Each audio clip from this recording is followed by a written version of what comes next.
Welcome to the Relationships Inside Out podcast with Doctors Gregory Siebert and Kimberly Murray, licensed marriage and family therapists. Join them on this journey as they explore the ins and outs of relationships.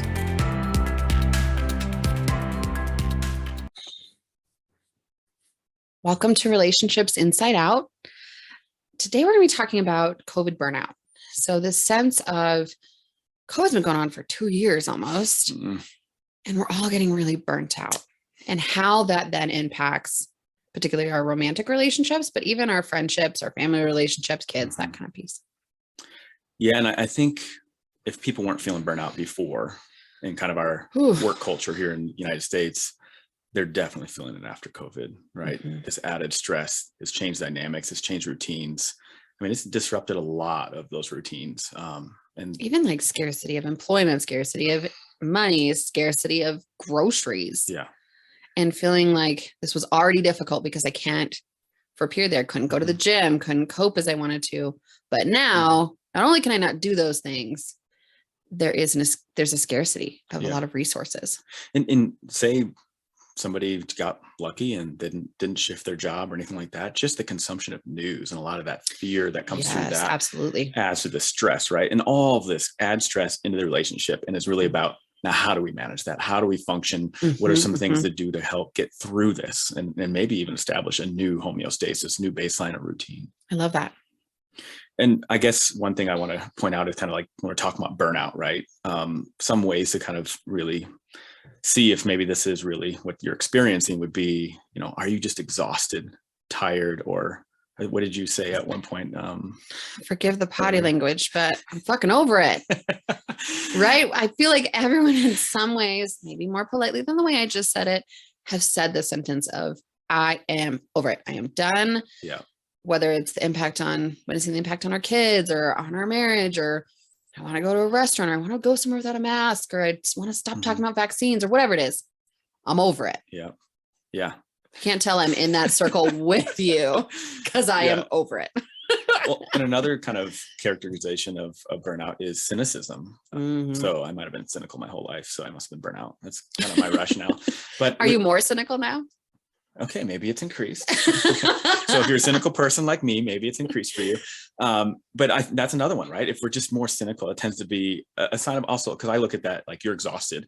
So maybe you're not regulating as well. So you're frustrated, you're annoyed, right? And that's cynical, rightfully so. We're witnessing death. We're witnessing people being ill. We're witnessing division between politics and vaccine mandates and masks and all the stuff. We see it in the politics around those. Yes. Yeah. We see it in even just as we're talking about for our daughter, putting her in kindergarten, her school, our district is so divided. They literally have names for 2 different groups that go to these parent meetings and fight with one another. And our kids are witnessing that. It shows up with their teachers, with their peers. And so we get cynical because we're seeing some of the darker sides of humanity. Yeah. We're kind of like over it, right? You're done with it. And so you're at your capacity. That's a very clinical term, by the way. Super clinical. But you're at your capacity. You can't manage anymore. So we're not that good at regulating sometimes, right? And then the other thing would be a sense of inadequacy. Like we're just not doing a good enough job. Like that's another sign of kind of burnout. Yep. I have noticed that burnout, we often think about it just as like partners, right? But it's burnouts within family, with little kids. We talk about this impact of COVID on our little unit. We have a 15-month-old. Her view of the world is every time we go out in public, people cover up half their face. She doesn't know any different because she was born in the pandemic. And so this feeling as a mom of, I just want her to have a normal childhood. Yeah. And talk about, if you can elaborate a little bit about how the fear and the stress that she experiences, is the added stress a part of this burnout and that affects the romantic relationship? It's one thing to feel it just for myself and the way it impacts just me. It's another to see my 4-year-old worried about, we call it the big bad Jeremy, worried about her getting it, someone she loves getting it. Mom, she'll ask me everywhere we go, do I have to wear a mask? Do I have to do this? We're planning a trip. Does she have to get vaccinated? Because she'll be 5 and things may be changing. And so as a mom, like that increased worry, So if I wasn't already tired and burnt out, now I'm worried about her. So by the time I get to my partner, I am over it. Like I don't have as much to give him. And see, even in our marriage, and I'm sure this is true for a lot of relationships, there have been times when we disagreed on how to handle COVID. And so then it's, why don't you see my point of view? And it's just creating this wedge or this sense of depletion in families and in couples. It takes away from prioritizing the important things in the relationship, which is that connecting. But then when we add that burnout of this pandemic, right? So now you talked about your child, and then we talked about how maybe both partners are home more. So this new dynamic is there, right? Along with everything else. And maybe, from the get-go, it wasn't that effective, and kind of a very, I guess the homeostasis I'll use again, the baseline was, it was functioning because you guys were at work more than you were at home connecting. But now you're seeing how your dynamics maybe not matching up right now, and navigating that during this time. Might bicker more. I think at first people are like, ooh, staying at home is kind of sexy. It's fun. I don't have to get dressed. I got to hang out with my partner. Month 2, 3, 4, 5, up to now 22 months. And his ass has got to go. Like he has got to go. And it's so true. This shows up in partnerships because we don't get a break. So we don't get a chance to miss our partner. We are spending less time alone because we're saturated with children's schooling or working from home, whatever it might be. But we have gotten to where we don't get room to breathe, to miss people, to long for people, to wonder about them, to wonder what they're doing, to have some mystery in my day because my partner sees all of it. Yeah. And you hear their bickering. And if they're stressed at work, you might hear it from the other room, right? A lot more of that stuff. Such a good point. A lot of that comes into the house now, right? That probably wasn't there before. So it's kind of finding, how do we balance this now? What's our new routine? And a lot of the routines go out the window, right? And so because of that causes chaos. And you see a lot of couples and families trying to navigate, what does this look like with the kids? Who's going to open the laptop and get them on Zoom for their class? Or how do you keep them quiet while dad's working or whatever it might be? Oh my God. Yeah. And the thing that's, I guess important about this is people need to start focusing on the relationship and not forget about that in this context, because everything else has become a priority. And the first thing that goes is a romantic relationship. I think so much of romance or that sexiness is having mystery or having intrigue about your partner. Yeah. Hey, how was your day? And let's share, let's talk about it. If we experience the whole day together, there's nothing more to talk about, right? Yeah. You're done seeing them in a dress shirt and pajama pants on their Zoom meetings. Everyone wears dress pants, okay? Everyone. At least hopefully there's just some pants in general. Yeah. True story. This is a total tangent, but the very beginning of the pandemic, I got a new client and they made me stand up to prove I was wearing pants because they had seen so many things on the news and TikTok of people not actually wearing pants. So that's my fear. I was actually challenged to prove I was wearing pants. Oh my gosh. I totally digress. Wow. But yeah, with couples, how do we bring it back? And also I think about, how do we bring it back in terms of our focus and our mindset to joy, to positivity, to, I'm sick of seeing your face because I've seen you all day, but I still want to spend time alone with you. I still want to have sex with you. I still want to be intimate and close with you, not just want to run away from you. Hopefully that stress didn't kind of reduce the sex drive, right? And this is where coming back to that relationship's important, is to build that connection and intimacy. That's where I want people to get back to. Let me put it that way. Yeah. If they're not there, maybe they're doing a good job, but for those who aren't, right? One thing I think is important is establishing a structure that works for both of you. So there's some sense of normalcy in your day to what to expect, because there's a lot of unexpectedness with this pandemic, and that adds to this exhaustion and anxiety and fear. And so how do we establish a routine? It goes back to the communication, right? We've had a podcast like communicating. So having a conversation, like, what does this look like? What do you want your day to look like? But in there, making time, one, for the relationship, right? Prioritizing that, like a date night, whether it's something simple at home where you just cook together, and then also time for yourself to help regulate your own emotions, right? Because that relationship dynamic is not independent of how we're managing stress, right? And sometimes it's not even just that we work at home. So my husband and I have been fortunate enough, our jobs continued as they were through COVID, but all my clients want to talk about COVID, and there are days when I see 10 clients in one day. And so when he comes home and he wants to then talk about COVID and politics, even if I haven't seen him all day, we have a thing in our house where I'll say red. Like that's a full stop. I can't. Love, I want to talk to you, but not this. Yeah. And so being able to shift to where we're not saturating ourselves in it, in every conversation, in what's on the TV, whatever it might be, but saying like, I'm at capacity. Can we talk about something else? How was your day? What did you enjoy? What are the highs of your day? And getting back to a space where we can talk about the joys and the good things, not just, did you see what so-and-so did on the TV today? Or whatever.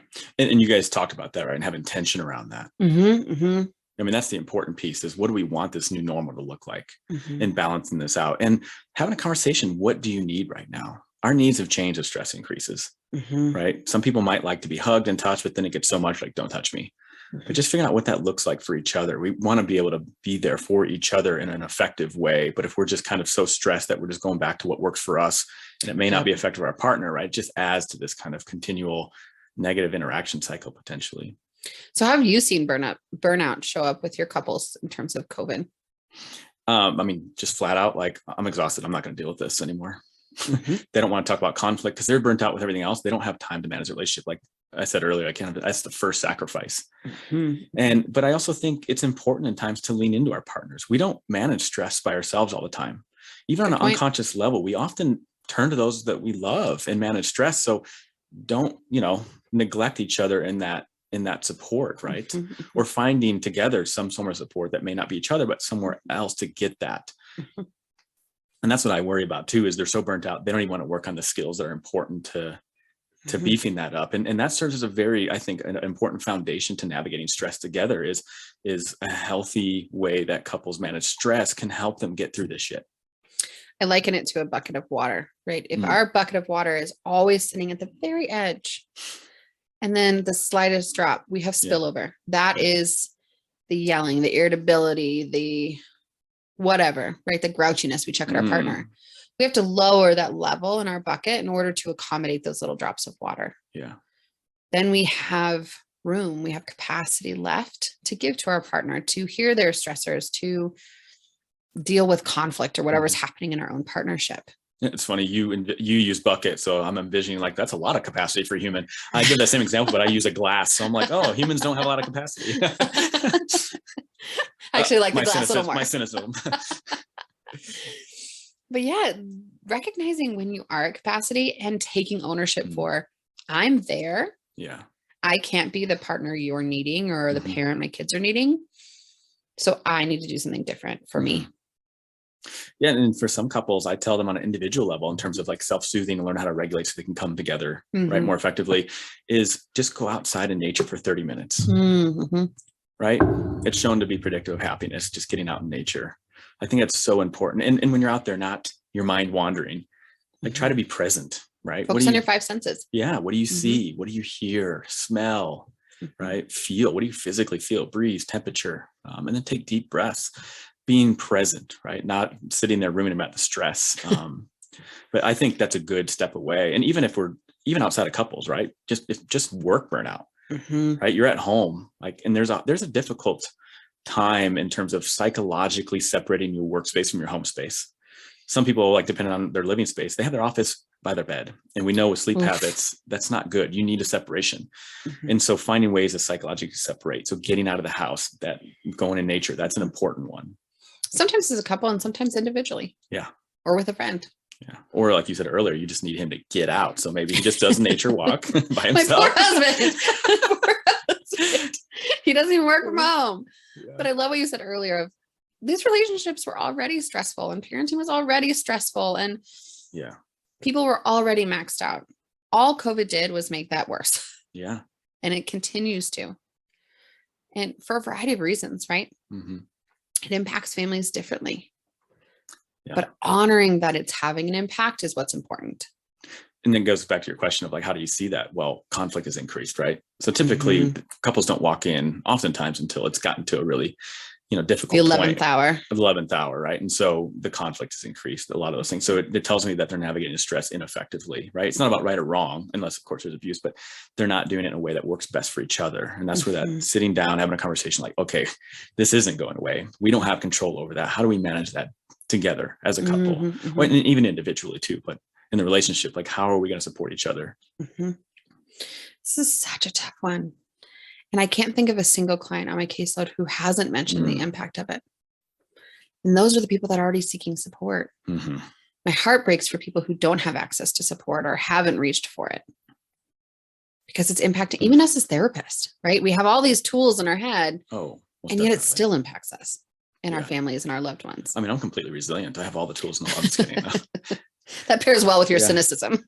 It does. I mean, I even noticed in myself behaviors like, right, a little bit more codependent. Cause like when my wife's home, I'm like, she works hybrid and that works. So she's home sometimes and not. And I noticed that when she's not, I'm like, oh, what now? What are we going to do now?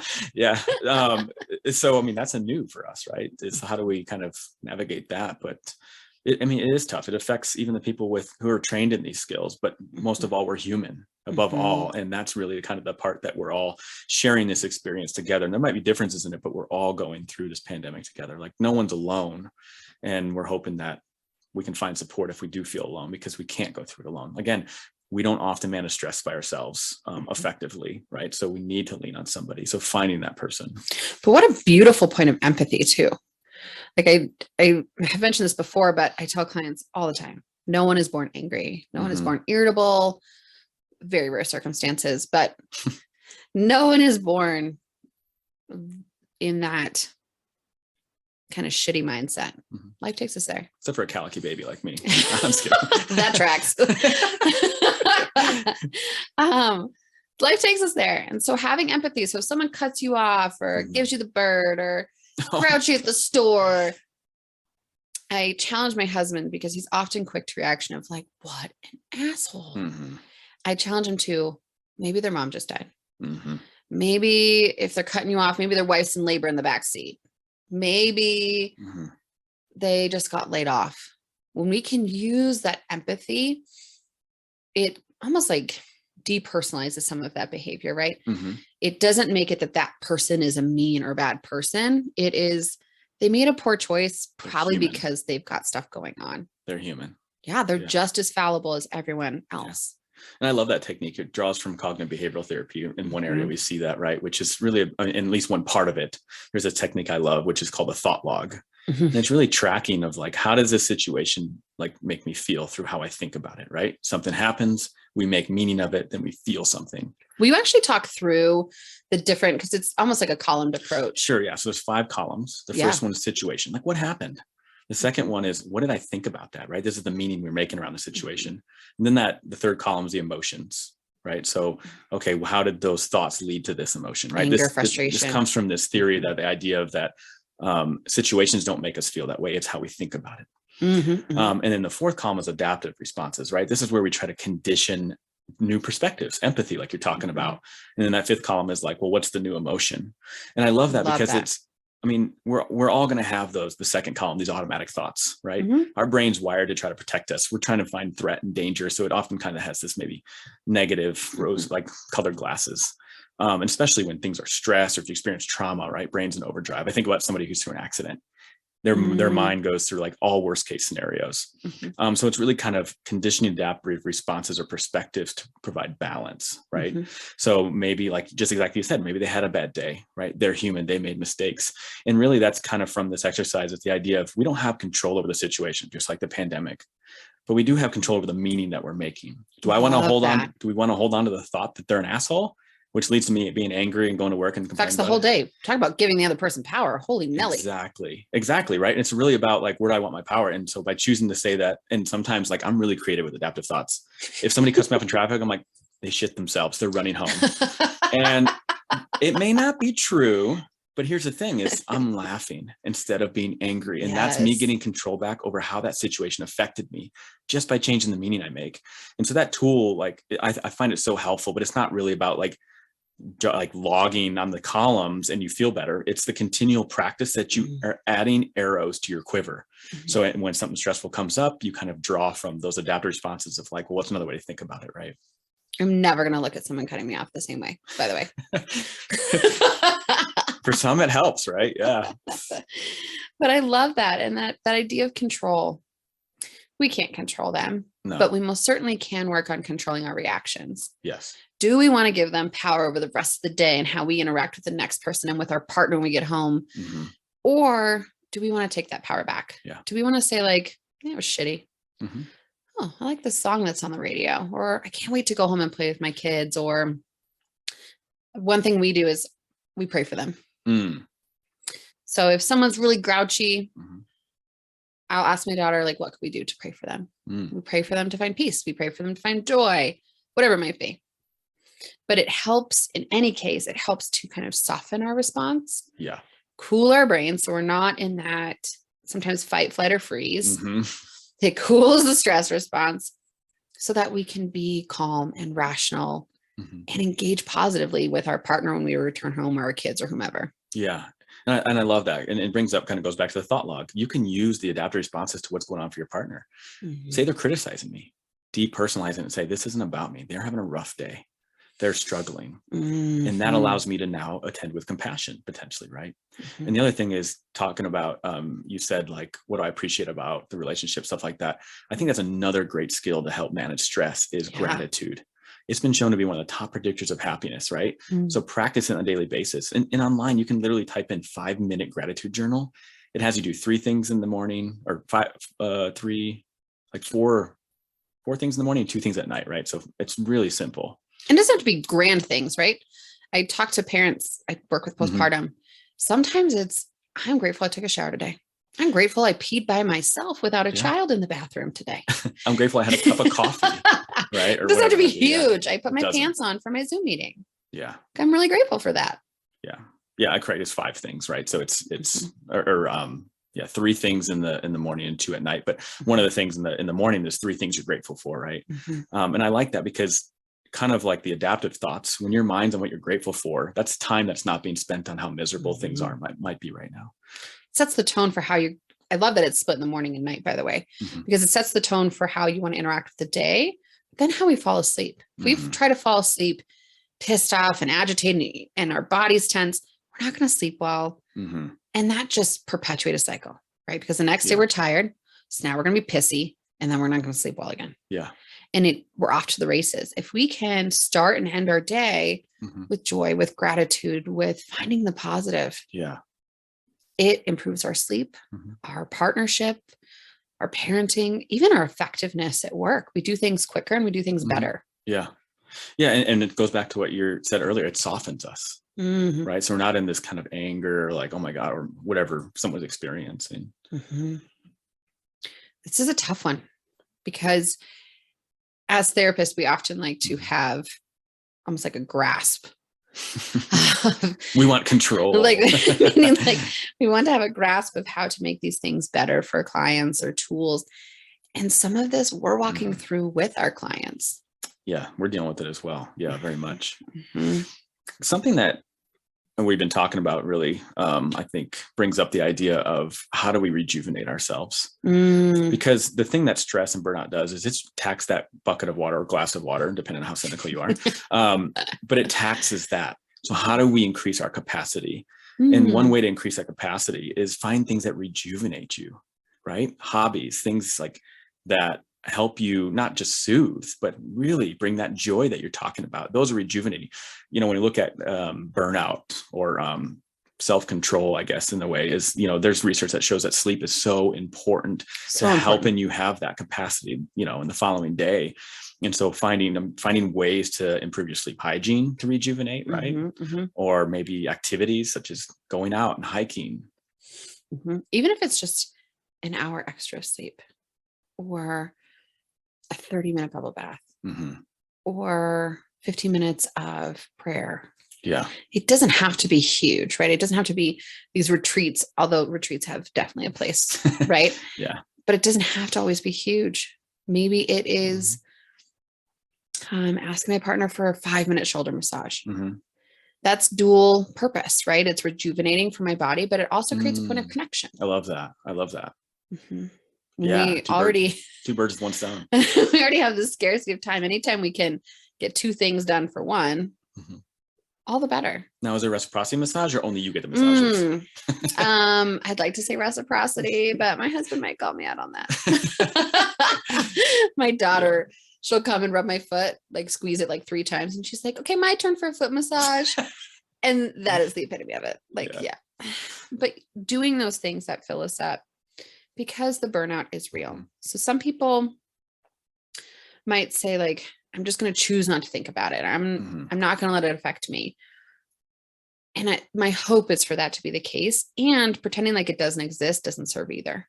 Yeah. We have to give honor to this. This is an unprecedented time for most everyone. And it is really challenging, deeply challenging for so many people. Give credence to that. Yeah, it goes back to that. You're not alone. It's okay that you're struggling. We're all struggling. Get curious with yourself. If you're noticing you're more irritable, tap into why. Maybe it is COVID. Maybe it's not. Get curious with your partner. I've noticed my partner's distant. I know that they're irritable. Get curious on why. Rather than judging it, go to a place of curiosity and compassion. Yeah. And going back to finding ways to rejuvenate yourself so you can attend that with compassion. Because if you're exhausted and burnt out, you're probably not approaching that, or we probably won't approach that in the best way. I know myself, if I'm burnt out, I'm not an effective communicator.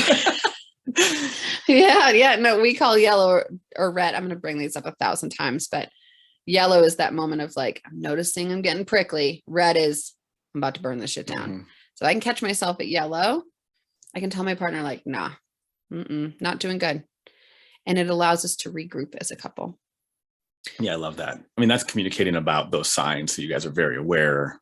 And that's what I was talking about earlier. Like, talk about what is it you need. And maybe it is those signs to really let each other know where each other are at in that moment. Talk about your fears. Talk about your frustrations. Talk about how this aligns with your personal values, what it's like to witness your kids or your family members going through this. Talk about it, talk about it, talk about it. One thing I do see as a barrier is we're talking about rejuvenating ourselves so we can be the best person possible for our family, right? But if we don't feel like we deserve to do that, we might not prioritize that. And that sometimes is a barrier. But if you can't find a thought or a reason of why you deserve it, maybe know that by doing this, you are attending to the family and being there, your better self, right? So what other tools might you give partners, especially like not just individual stuff, but as partners? How do we overcome this burnout? How do we overcome the potential dip in intimacy or connection? Scheduling literally weekly date night. And sometimes we do a little bit more of it. It becomes too stressful. It's finding ways that they can connect throughout the day, like on a daily thing. Like, what do you like? I love when my partner literally picks me up off the ground when I get home from work. Like finding things that they like that have worked for them in the past is really important, because those are things that we forget about. When we're stressed, my mind isn't on picking my partner up when they get home, right? Kind of thing. It's on, okay, did I get the laptop for the kids' school? Okay. Did we prep the meals for tomorrow? Right. Okay. Did I get the masks in their pockets for when they go to school? Maybe, I mean, there's just so many things that take away that is, again, the first sacrifices of our dynamics is our relationship and intimacy. And so I like things that they can connect. And again, it's going back to prioritizing it. And what happens when we're stressed is we go back to what, like our protective self, right? And that's kind of like, just do what I know. Well, that tends to kind of leave out the relationship, right? So making that with intention a part of that routine on a weekly basis, I think is extremely important in a time of stress. And that date night, I love that you bring that up. Sometimes we think about date nights as we have to go somewhere, spend money. Sometimes it's a picnic in the backyard. It's a movie in a different room. It's cuddling together, having sex in a different space. It doesn't have to always cost money or be this extravagant thing. But the point is, we're creating time where I am alone with my partner, not with our kids, not with our family, where we don't have our phones. So put the phones away, turn them off, turn off the phones. Yeah. Where we are just focusing on each other. So powerful. What are your thoughts? Because I like that, because some couples, I am very adamant about like do things where you're engaging each other. Mm-hmm. Some of them are very adamant about, well, we actually do feel connected when we watch Netflix together. Ooh, this can be a tricky one. My clients will be the first ones to tell you that I say TikTok kills marriages. Like that's like my favorite sentence right now. I love that. Because we think we're joining in with them because we're both laughing, but we're being independent. Mm-hmm. Or we're watching that Netflix show. Okay, if we're cuddling, you get bonus points. Mm-hmm. But are we really connecting or are we just touching? Yeah. There's a difference between I'm sitting with my partner holding his hand, which we do that, right? Mm-hmm. Like there are moments when you just need to tune out. And there's a difference between that and we're sitting together and we're talking. Yeah. We're digging deep. You know, what are our values? Where do we see our family going? What are our dreams? What are we struggling with right Mm-hmm. now? How can we improve our relationship? Mm-hmm. Looking at each other rather than looking Eye at a screen. contact. Yes. Whew. I love, I don't know if you're familiar with John Gottman's 30-minute stress reduction conversation. Mm-mm. Granted, some couples might not be able to do 30 minutes, but the point of this is really engaging in conversation. They schedule a time, usually Mm-hmm. at night, maybe that might work best. And they talk about stress, not stress in the relationship, stress external to it. So maybe like work, or maybe like, another parent at school said something, right? And it's letting them process without much interjection from the listener. Mm-hmm. And there's no agenda. You're not taking their side. You're not trying to solve it for them. Mm-hmm. You're just spending time listening Love and that connecting about each other's stress.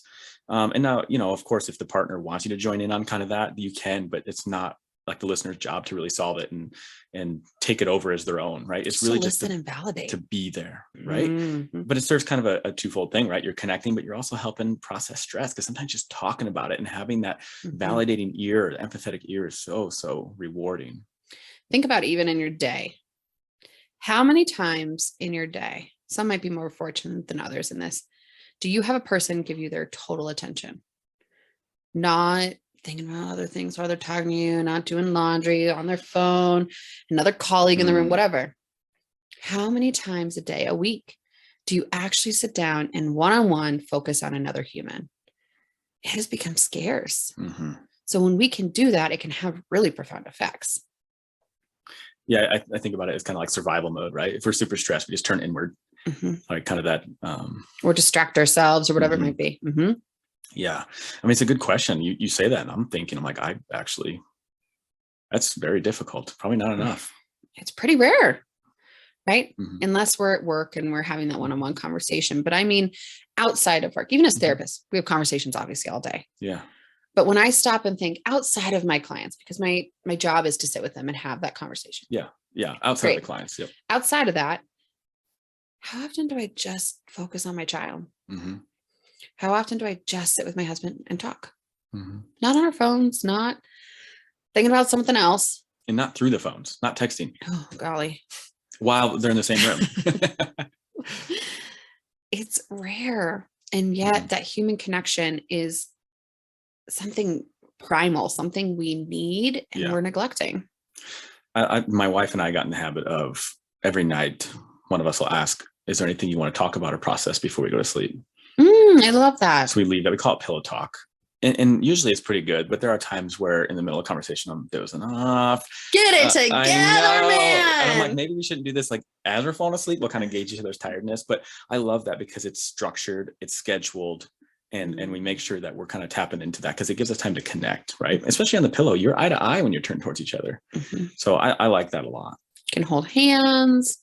We get to be in a quiet. She puts a pillow fortress around her, so that doesn't happen. So do I. Oh my God. I had a baby. My hips are, coming back together. The fortress of don't touch me. Yeah. Chris hates that pillow. But that's that structured time. And you can use that time for that stress reduction, right? Mm-hmm. It doesn't have to be about the relationship. My wife and I do open that space for the relationship of like, I didn't really appreciate this earlier today. Like it made me feel, whatever. And just kind of, and the nice thing is I'm too tired to get defensive. I'm like, you're right. Validate, yeah, not placate. Yeah. But that's kind of, I guess, one sum. It's not everything we've been talking about, but one of the sums is like scheduling and getting a schedule together as a couple where your relationship is a priority in that schedule, getting that new routine, whether that's that 5-minute conversation while you're falling asleep or or at night, not while falling asleep, but yeah, or the date nights, but just something where it's still a priority. Like, don't forget about you. And that lends itself to, at the end of the day, this shit's probably not going anywhere anytime soon. Leaning into accepting it rather than resisting. I'm not saying I love COVID. I'm not saying I'm hopeful this continues, but political views aside, mask views aside, all the things aside, figuring out how can we come into a place of kind of accepting it and adapting rather than resisting and trying to force ourselves back into who we were 2 years ago. Yeah. Or force each other's experience on each other. But how do we come together as a team, a united front, and navigate this together? Love it. Because that's who we have. Is each other, right? And as a couple, as individuals, and we were just kind of talking about this, turn the news off sometimes. Oh my God. Maybe all the time. We don't turn it on in our house at all anymore. And that may sound ignorant to some people but you have to know what's going on. And there was a point when my husband and I had almost like a reckoning of, this is hurting our marriage. It is increasing our stress. We are talking negatively about what we're seeing. So we're focusing on the negativity. Yes. And as we're focusing on the negativity, I could feel my shoulders get tense. I'm grouchy with my kids. It has this profound ripple effect. So turning off TV, turning off your phone. If you've got people that you follow on Facebook or Instagram that tend to irritate you, COVID or not, unfollow them. Unfollow everyone for me. Just kidding. Stop trying to expose yourself to this as much as you can. Well, kind of what you're also saying too, what I'm hearing, correct me if I'm wrong, but is this idea of like, we only have control over how we respond to this. And turning off the news, not allowing these things into this space where we can keep it a little bit more sacred and not allow the stress to come in. And that includes other family members' views. Absolutely. The in-laws, things like that, right? In front of our kids, in front of us, of no, we don't want to talk about that. Yeah. Or if we do watch the news, okay, we only watch it for this amount of time and we watch it somewhere other than the bedroom. And only the news that confirms our bias. Go ahead. Yeah. But watching it not in our bedroom, keep that a safe sanctuary for your marriage of, we don't bring that negative shit in here. At the threshold of the door, we are now in our safe space. I like that. Maybe even cutting out a safe space in the home. And that kind of goes back to what we were talking about earlier about the psychological separation, right? Cutting out maybe specific places in the house. If one's work, make sure that that's only for that and nothing else. And the room, make it a safe space where we don't talk about this stuff. I love that. Yeah. And we focus on positivity or connection. With the sleep hygiene you had mentioned earlier, one of the rules is bed is only for sleep and sex. It isn't for TV. It isn't for our phones. It isn't for work or whatever else is going on. Keep that sanctuary.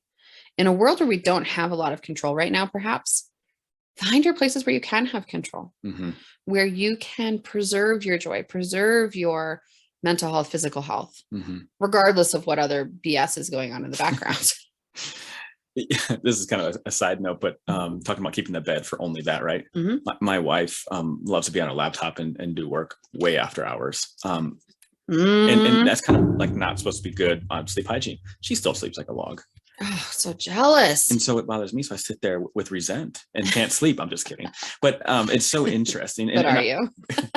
But I bring this up in a sense of like, we need to find what works for us, right? If you're not sleeping well, then what could you change, right? Do you need sleepy time tea? Do you need a hot bath? Do you need to cut out all electronics? Do you need like a warm, like hot rag around your neck or something before you go to sleep? Finding out what works for you, because there's people like my wife, lucky them that they doesn't matter and they can sleep like a log. Why are your wife and my husband so similar? Like across all facets? Well, they say we're similar, so. That's true. Even on an unconscious way, we're matching with partners. Yeah. But at the end, getting curious, right? At the end of the day, if you are feeling that burnout, so feeling exhausted, feeling tired, fatigued, irritable, shut down, get curious with yourself. Yeah. You don't have to stay in that state. Often people will say like, I can't help it, or so-and-so made me feel this way, or this thing made me feel this way. I'm going to call bullshit. Yeah. Things can't make you feel anyway. People can't make you feel anyway. Exactly. That's a hard truth for people. Now their intention to try to do so is frustrating. Sure. But what's the power that we're giving that? What do we do with it? Yeah. And I think, kind of like you're saying, be curious. And I love that, because it's kind of like this idea of don't jump with your first initial thought or reasoning of why something is, right? Be curious and try to understand it, which softens what you talked about earlier, which I think is a huge thing. Because a lot of times when we get frustrated, we just go with our first conceptualization of what that is. And then which primarily is almost always going to be fear, anger, or frustration, because our body's sole job is to survive. Yeah. We're not going to start with, oh, I feel sorry for them, or I want to have compassion. Like, that's just, it's evolution. Yeah. They're going to hurt me, their threat, their danger, potentially. Yeah. So I love that. So getting curious, going in with compassion, and making small, reasonable adjustments, right? If we try to change everything all at once, it's probably not going to stick. Yeah. So start with one of your biggest needs that you need right now. Yeah. A lot of the literature talks about, especially in the context of burnout, exercise is so important. And absolutely, I've seen kind of reading in a lot of places where with this COVID or the pandemic, burnout is kind of make sure you're prioritizing these secondary routines of exercise, which I think is important. But one thing that I like to add to that is it doesn't mean go to the gym, right? You can create a routine in your home, whether it's just kind of using your own body weight to do stuff.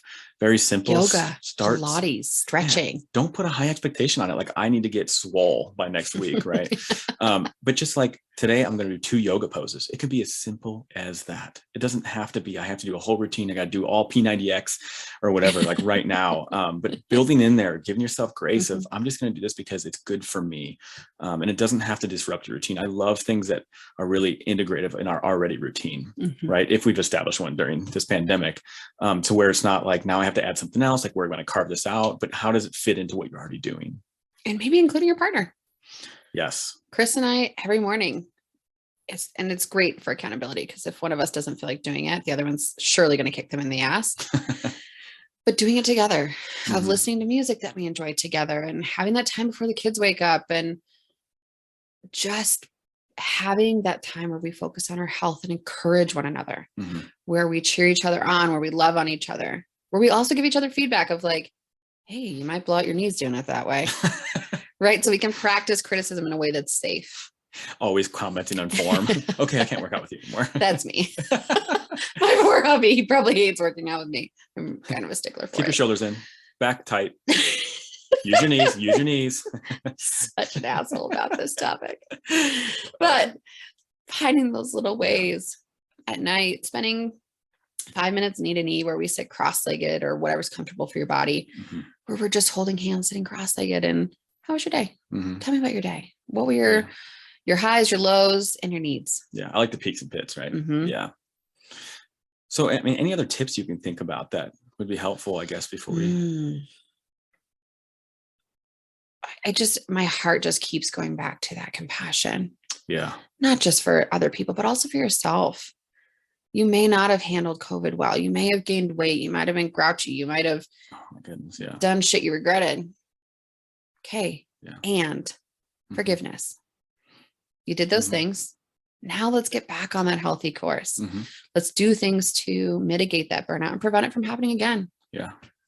You deserve to treat yourself. Absolutely. Or what do they treat yourself? But you deserve that. And more importantly, it's okay that you don't feel good about this, that you are upset, that you're exhausted, that you're burnt out. You're not alone. Nothing's wrong with you because you feel this way. Absolutely. More importantly is recognizing it and being like, what could I do differently? Well, shit's always changing. Every time we think we get what's happening, nope, it changed. Nope, it changed. New variant? What? Oh, gosh. It's exhausting. Give yourself that grace. New variant of a Transformers name. Yeah. I can't even. I am over it. Like, that is 100% where we're at. Yeah. So if anyone has any questions or feedback about this episode or other ones, or ideas for next topics, please email us at relationshipsinsideout@gmail.com. This is a podcast where we turn relationships inside out. We dig through what healthy relationships look like and how to make them better. So we will see you next time, and we look forward to more conversations and to hearing your feedback. And with that, we are over this pandemic conversation.